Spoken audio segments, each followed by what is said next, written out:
Hello everyone and welcome again to Whisky Wednesday. We're still in my living room. That's kind of my fault this week. Work's very busy.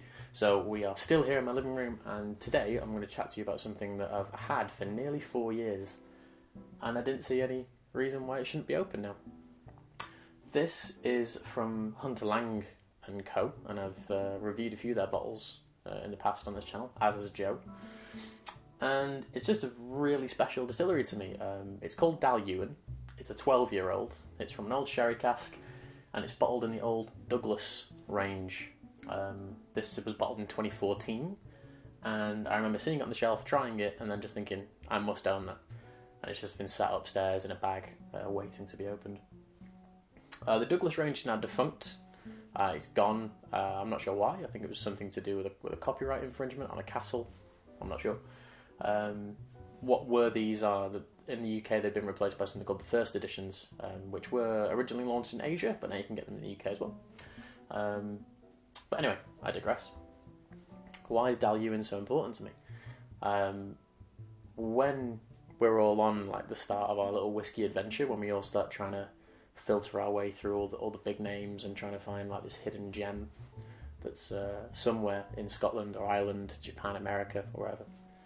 I remember stumbling across this brand, this distillery, and everything I've tried from them, I've been thoroughly impressed by. I remember the 16-year-old Flora and Fauna, which I've reviewed on the channel last year. I've got a 21-year-old independent bottling upstairs, which we will review at some point. This 12-year-old, which has just been opened today. I've owned, I think, 5 bottles of that 16-year-old Flora and Fauna. I've got 1 left. I'm really struggling to find any more. The distillery itself isn't anything out of the ordinary. It's owned by Diageo. It's a very big company. But what's interesting about Dailuaine is it runs 6 very large stills, and it's a Speyside, so you think it would have a very light, kind of erudite character to it.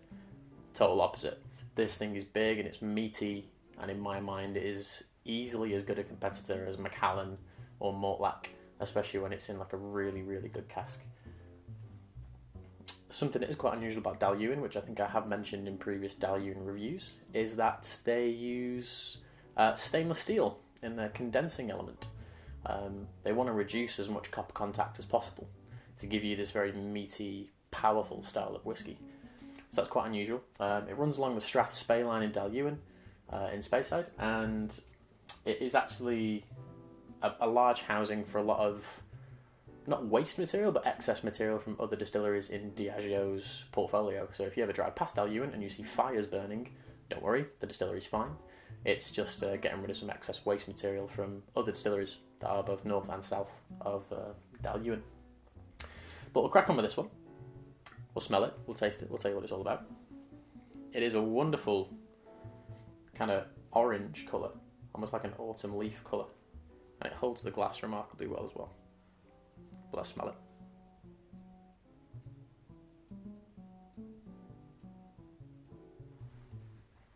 Obviously it's sherry. Having opened this about 20 minutes ago just to give it a bit of air, I couldn't tell if it was like a PX sherry or if it's just from a sherry cask that has been made from American oak, because it is remarkably sweet on the nose.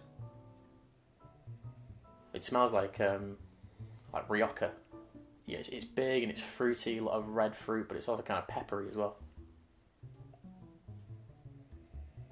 I'm getting kind of elderflower, apple blossom, orange skin.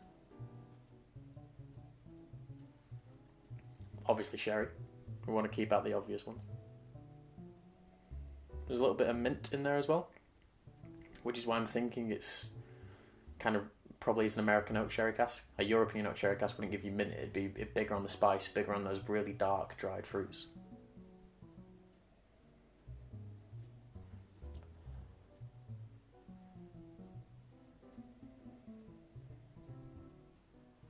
It's pear, brown sugar, and those really like gummy toffee cherry things, not the sour ones, just like the regular ones, but it's got this really kind of rich red cherry note to it. There's a little bit of custard in there as well, vanilla. I think I'd be hard pressed to find any whiskey review that doesn't mention the word vanilla in it. bits of toffee, bits of caramel, but the dominant flavour is mint, fruit blossoms, I think summertime, but with a glass of red wine. That's what this has got going on. Beautiful nose. Somewhat reminiscent of classic Dailuaine. It appears to be very light, but I can guarantee, and I'm going back 3 years now since I last tried this, but the taste should be quite different.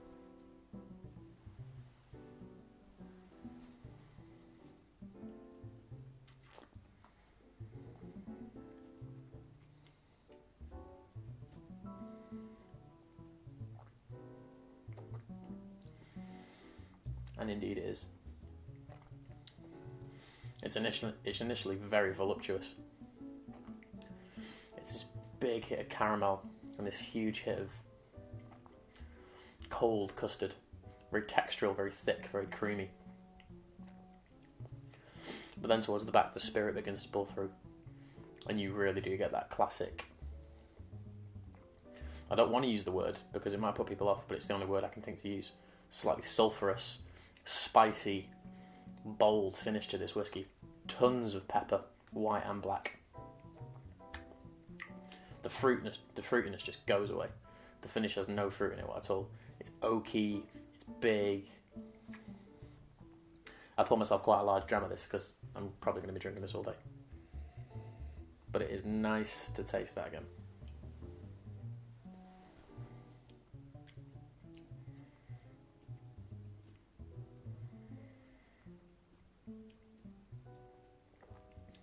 Exact same thing. Sweet and creamy. Then the transition point, slightly savoury. I would use the word meaty, kind of like cured meats, like serrano and parma ham. Kind of fatty, really thick, but somewhat savoury. Then it turns into spice and pepper and oak. The finish actually reminds me of a Sazerac cocktail. A kind of combination of orange, spicy rye, the hit from the absinthe as well, the absinthe rinse. It's such a cool little whiskey. It's all gone now. This was only 765 bottles, of which I should have bought 2, but I only bought 1. I'm convinced the company I work for probably still has a couple of these lying around somewhere in one of our other shops. And if it's there, I shall pick it up because I think it cost me about like £65. Worth every penny, in my mind. Worth absolutely every penny. One more taste. We'll score it. And then we'll have a little bit of a chat about hidden gems.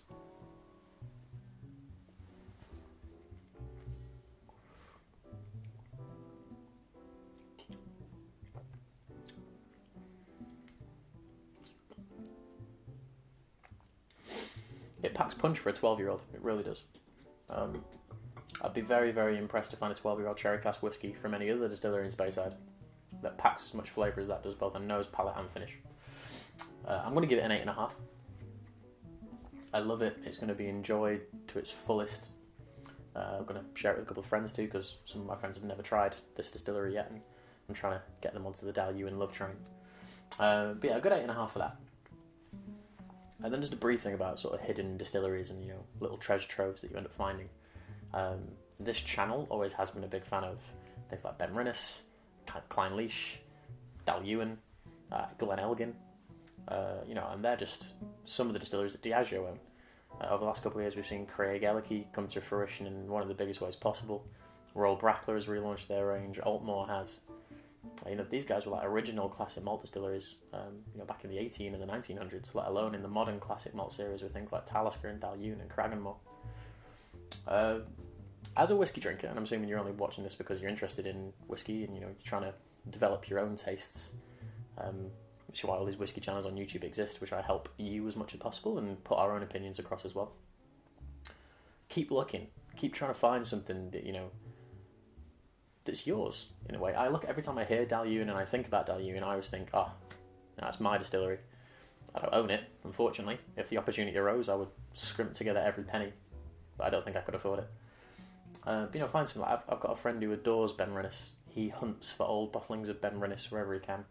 I've got another friend who adores old Barblaires.